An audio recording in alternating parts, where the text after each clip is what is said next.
que le terrain qu'on voulait me vendre, il était enregistré sous un autre nom. Il se trouve que tout a été falsifié. Je m'appelle Oumi Sall. Mon parcours, je suis arrivée en France après mon baccalauréat.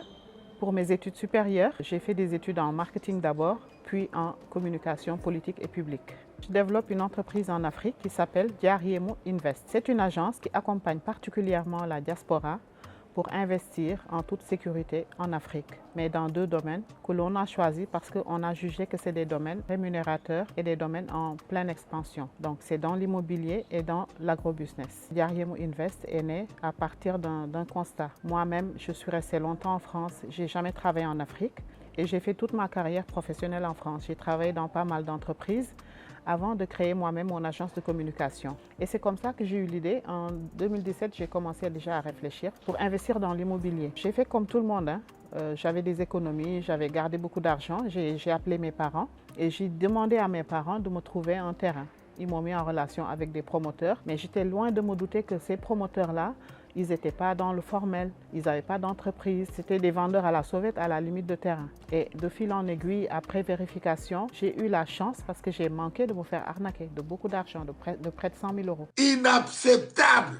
Inacceptable! Et quand j'ai réalisé ce qui m'était arrivé, la chance que j'avais, et que je parlais de mon problème, je me rendais compte que 90% des gens à qui je parlais dans la diaspora se sont fait arnaquer. À tel point que mes interlocuteurs, à chaque fois que j'en parlais, ils avaient tous cette envie comme moi d'investir au pays, mais ils avaient tous peur. Ils avaient tous peur parce qu'ils n'avaient pas sur place une personne sûre pour les représenter, parce qu'il y en a qui se sont fait arnaquer par les familles, il y en a qui se sont fait arnaquer par les promoteurs. Non, ça ne va pas, non. Alors moi, j'ai mis du temps, j'ai réfléchi.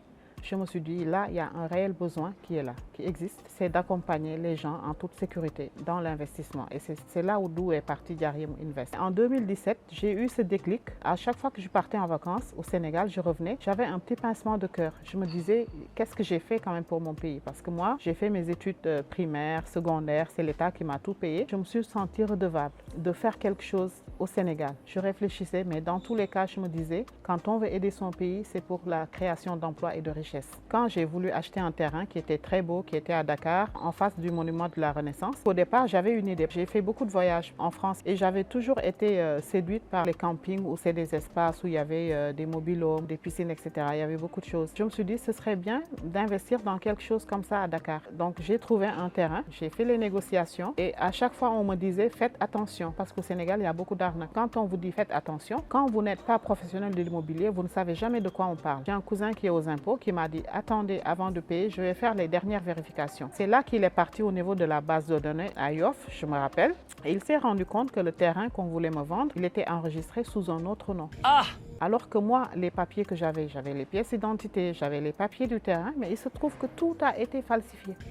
C'est ça qui m'a alertée. Et quand je m'en suis rendu compte, moi j'étais en France, mon interlocuteur était au Sénégal. Mais quand je l'ai appelé, il a compris que j'avais découvert ce qui s'était passé, il m'a tout simplement raccroché au nez. Qu'est-ce que j'avais comme réponse? Une grosse colère. En face de moi, quelqu'un que je ne pouvais plus avoir au téléphone. Et imaginez-vous ce que ça fait. Je me dis, j'ai eu quand même beaucoup de chance. Parce que si j'avais payé, c'était beaucoup de procédures. Dieu sait si j'allais récupérer mon argent ou pas. Mais partant de là, je me suis dit, il y a vraiment un besoin. Avec Diariemu Invest, j'avoue que quand on s'est lancé, vraiment, comme je dis, c'était vraiment sur un coup de tête. Parce que moi, je me suis dit, je voulais régler un problème. Accompagner les gens qui n'avaient plus de confiance pour les rassurer, pour leurs investissements. Ce que j'avais en tête aussi, c'est d'accompagner la diaspora. Surtout, c'était de créer en Afrique des emplois et des richesses. Moi, je me suis dit, je voulais acheter un terrain. Quand j'ai acheté un terrain et j'ai vu que c'était tellement intéressant, je me suis dit, pourquoi ne pas offrir à toutes les personnes cette opportunité d'avoir des terrains? Et c'est comme ça qu'on a commencé à vendre des terrains. Et de fil en aiguille, on a innové avec les tontines immobilières. Avec les tontines, aujourd'hui, on a permis à beaucoup de personnes ici en France, aux États-Unis, à acheter des terrains sans passer par la banque, en payant avec des mensualités justes en fonction de leurs moyens. Des tontines dans lesquelles c'est des contrats en consigne, c'est des contrats qui sont transparents, des contrats assertis d'assurance. Aujourd'hui, on a une tontine classique dans laquelle, à titre d'exemple, vous cotisez 295 € par mois pendant 18 mois et vous avez votre terrain. Alors, les gens se sont dit, c'est vraiment un bon moyen d'être propriétaire et investisseur. Donc aujourd'hui, Il y a des gens qui se sont retrouvés avec 4 terrains, avec 6 terrains en Afrique. Et au Sénégal, je peux vous dire que c'est des terrains qui prennent de la valeur. Parce qu'aujourd'hui, vous pouvez acheter un terrain à 5 000 € en 2023. 5 ans après, vous pouvez vendre ce terrain-là le double. Donc, imaginez-vous ce que ça donne en termes de rentabilité. C'est hyper intéressant. 2300, 2400, 2005. Les clients nous sont venus nous voir, nous ont dit, vous nous rassurez, vous nous avez permis de réaliser notre rêve. Maintenant, nous avons un terrain, qu'est-ce qu'on fait pour la construction? On va se retrouver avec les mêmes problèmes. Donc, il faudra nous construire cette maison. Moi, je ne suis pas constructeur, mais je me suis dit, je suis chef d'entreprise. Mon rôle, c'est de m'accompagner des meilleurs pour offrir le meilleur service à mes clients. Et c'est comme ça que Diariemou a développé également un service de construction. Aujourd'hui, nous sommes dans le domaine de l'immobilier. Nous sommes dans la vente de terrain, dans la construction et dans la gestion locative parce que la plupart de nos clients n'habitent pas au Sénégal. Et quand on parle d'investissement, nous, on ne veut pas qu'une personne achète une maison ou achète un appartement et ferme ce bien pendant 11 mois parce qu'on a un mois de vacances. Donc nous, ce qu'on fait, on prend ce bien et on va le rentabiliser à travers nos plateformes ou d'autres plateformes. Nous avons des challenges, des défis que nous voulons lancer. Nous sommes face à 2 gros projets. Donc premièrement, nous voulons lancer une résidence privée à Ndayane. Vous savez, Ndayane, c'est après Toubab Dialaw, la ville où il y aura le plus grand port de l'Afrique de l'Ouest qui va être construite. Donc c'est une ville d'avenir qui est à cheval entre la Petite Côte et Dakar. Ndayane se trouve par exemple à 9 km de l'aéroport, environ 1 heure de Dakar, 30 minutes, 20 minutes, 30 minutes de la Petite Côte. Et c'est une zone où vraiment il y a beaucoup de choses qui vont se passer parce qu'il y aura le plus grand port, il y aura une zone économique et commerciale de 300 hectares.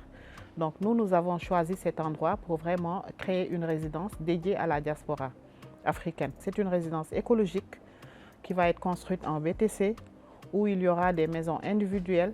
Il y aura des appartements et dans cette résidence, il y aura une piscine communautaire parce que ça va être un espace fermé avec une piscine communautaire pour les copropriétaires. Un espace de détente où il y aura le spa, le hammam, le sauna, etc. Un espace de jeu pour les enfants, un espace de maraîchage. Nous voulons faire un appel de fonds. Donc toutes les personnes qui voudraient participer à la construction de cette résidence peuvent le faire sous forme de crowdfunding. C'est-à-dire qu'ils peuvent mettre à disposition leurs économies pour la construction de cette résidence et ces personnes seront rémunérées à hauteur de 10 à 20%. Ensuite, toutes les personnes qui voudraient aussi acheter une maison clé en main ou un appartement dans cette résidence seront les bienvenus. Mais à côté de cette résidence, les personnes qui ne voudront pas être dans cette résidence pourraient également acheter des terrains. On a des terrains de 200 mètres carrés qu'on commercialise à hauteur de 10 000 € à côté de la résidence Ndayane Diaspora. Et cette résidence, elle est à 1 km de la mer, dans une zone résidentielle, pas loin de la mairie. Et vous savez, Ndayane, c'est une ville qui est à côté de Popenguine. Tout le monde connaît Popenguine, qui est la ville traditionnelle chrétienne où il y a les pèlerinages, qui abrite aussi la résidence secondaire des chefs de l'État du Sénégal. Il y a une résidence où se retirent les chefs de l'État. Donc c'est une ville qui est très connue, qui n'est pas loin de Dakar, à côté de Toubab Dialaw. Et c'est sur la côte, vraiment, c'est un endroit qui est magnifique. Donc nous nous sommes dit, Diariemou, son credo, c'est de sortir de Dakar. Parce que Dakar, c'est saturé, il y a beaucoup de choses à Dakar. Et ça, c'est des endroits que nous avions laissés, je veux dire, aux étrangers. Parce que moi, quand j'arrive aujourd'hui sur la côte, le bord de mer, le front de mer, Yen, Toubab Dialaw, Ndayane, qu'est-ce que je vois? Il n'y a que des Européens qui ont investi en fait. Ils ont pris toute la côte, ils font de grandes maisons. La première fois, je suis arrivée à Ndayane, mais j'étais éblouie. Je me suis arrivée pour regarder ce qu'on appelait des maisons de maîtres. Je les ai vues à Ndayane et ça appartient à des Européens. Moi, j'appelle les Africains à venir investir. Et c'est là que je salue vraiment l'initiative de Ripat Africa. Qu'aujourd'hui, nous, ce qui nous manque, c'est cette culture de l'investissement. Nos parents ne nous inculquent pas assez cette culture de l'investissement. Donc c'est bien aujourd'hui de parler aux jeunes, d'investir, de retourner en Afrique, de développer l'Afrique. Et c'est ça le futur. Je félicite Kara et tous les membres de Ripat Africa qui font un travail magnifique parce que ça, c'est l'intelligence collective. Je remercie vraiment Ripat Africa. C'est une organisation formidable parce qu'aujourd'hui, moi, je pense que c'est ça qu'il faut en fait. Il faut inculquer aux jeunes la culture de l'investissement parce que nous, on ne nous en parle jamais assez. Aujourd'hui, beaucoup de jeunes en fait mettent des économies. Moi, quand j'étais plus jeune, mes économies, ça allait où? Dans des sacs. Je ne veux même pas citer les marques, mais j'achetais des sacs à 3 000 à 4 000 €. Et pourtant, si j'avais pris 3 000 à 4 000 € pour acheter des terrains les accumuler, aujourd'hui, j'en serais peut-être plus loin. Le Repat Africa, c'est la mobilisation de l'intelligence collective, la mobilisation des compétences, la mobilisation surtout du financement pour un retour à l'Afrique. Et c'est ça qui est noble en fait. Aujourd'hui, si on veut développer l'Afrique, il faut vraiment mobiliser les intelligences, les fonds, il faut mobiliser les ressources, les compétences. Les jeunes ont des compétences diverses dans beaucoup de domaines. Donc imaginez-vous que l'on investisse ça en Côte d'Ivoire, au Sénégal, au Mali, qu'on essaie de dupliquer les mêmes modèles de réussite, mais c'est tout le bonheur de l'Afrique. Franchement, bravo, chapeau à cette organisation, parce qu'aujourd'hui, la pire des choses pour un entrepreneur, c'est de rester isolé. Donc avec Repat Africa, vous n'êtes pas isolé. Vous allez rencontrer des personnes qui vont vous inspirer, des personnes qui vont vous parler de leur parcours et de leurs échecs. Parce que dans un parcours, il n'y a pas que les réussites. Prendre un mauvais chemin, et ce mauvais chemin, le fait d'en parler, ça va éviter aux autres de reprendre le même chemin. Donc je pense que c'est une organisation qui est à saluer, et c'est une organisation, le Repat Africa, c'est à vulgariser, autant en Afrique, en Europe et partout dans le monde. Moi, le conseil que je donne à ceux qui veulent investir en Afrique, justement, c'est de se rapprocher d'organisations comme le Repat Africa. Parce que comme je dis, quand on a un projet, son projet, il ne faut pas le garder tout seul. Parce que les gens ont tendance à dire que si je parle de mon projet, on va le voler. Mais si tu ne partages pas tes idées, si tu ne partages pas ton projet, on ne peut pas te conseiller en fait. Tu ne peux pas évaluer tes idées. Tu ne peux pas savoir si tu prends le bon ou le mauvais chemin. Ne restez pas seul. Adhérez au Repat Africa. Vous allez trouver des entrepreneurs chevronnés. Vous allez trouver des chefs d'entreprise. Vous allez trouver des employés ou des cadres supérieurs dans tous les domaines qui pourront vous aiguiller, qui pourront vous écouter et qui pourront vous mettre sur le bon chemin. Donc, le seul conseil que je vous donne, entrez dans Repat Africa. Merci.